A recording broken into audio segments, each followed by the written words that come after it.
দ্বিতীয় অনুরোধ রাখবো, নাঙ্গলকোটের এই বৃহৎ জনগোষ্ঠীর একটা আগুন লাগলে সমাধান করার জন্য লাকসাম থেকে ফেরি থেকে ফায়ার সার্ভিস আসতে হয়। আমাদের বিশ্ব প্রধানমন্ত্রীকে বলা হয়েছিল বিশ্বকে যে একটা ফায়ার সার্ভিসের জন্য উনি বহুবার বাধা দিয়েছেন। উনি শেয়ার মার্কেট কেলেঙ্কারি করে হাজার হাজার কোটি টাকা মানে আজকে সিঙ্গাপুরে উনি খুব উন্নত জীবন যাপন করতেছেন। এই জন্য তাহের ভাইয়ের মাধ্যমে আমি বিরুদ্ধে অনুরোধ করবো, আমাদের নাঙ্গলকোটে একটা অতি সত্বর যেন একটা ফায়ার সার্ভিস স্থাপন করা হয়। আমি আরেকটা অনুরোধ করব, নাঙ্গলকোট একটা বিশাল নির্বাচনী এলাকা। এই এলাকায় তরুণদের এবং যুবকদেরকে মাদকাসক্ত থেকে রেহাই করার জন্য, তাদেরকে খেলাধুলায় যদি উৎপন্ন করার জন্য একটা স্টেডিয়ামের জন্য আমি প্রস্তাব রাখতেছি। আমি সর্বশেষ প্রস্তাব রাখতেছি। আপনারা জানেন নাঙ্গলকোট একটি অবহেলিত এলাকার নাম।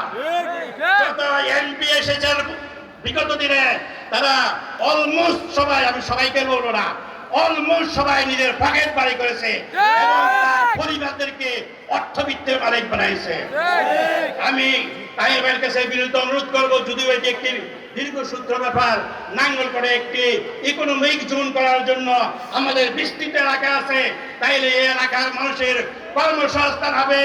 আমরা বলতে পারবো আমাদের তাহের ভাইয়ের অবদানে নাঙ্গলকোটে একটি ইকোনমিক জোন হয়েছে ইনশাআল্লাহ। প্রিয় ভাইয়েরা, আমাদের পক্ষ থেকে আমরা তাহের ভাইকে লাল গোলাপ শুভেচ্ছা জানাচ্ছি। তাহের ভাই সহ ইয়াসির আরাফাত বক্তব্য রাখবেন।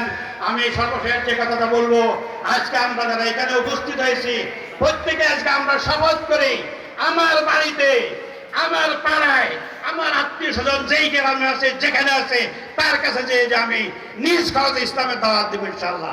দাওয়াত দিব, দাওয়াত ইসলামের পার্টি পক্ষে দাওয়াত দিব, আমরা পারবো ইনশাআল্লাহ। আমাদের আত্মীয় স্বজন এই গ্রামে আছে, ওই গ্রামে আছে, আমরা একটু দাওয়াত খেতে যাই, দাওয়াত খেতে যাই, আমাদের আদর্শের কথা বলি। এই দেশের মানুষ বিএনপিকে দেখেছে, আওয়ামী লীগকে দেখেছে, ফেসিবাদকে দেখেছে, বাকশালকে দেখেছে, জামাত ইসলামকে দেখে নাই।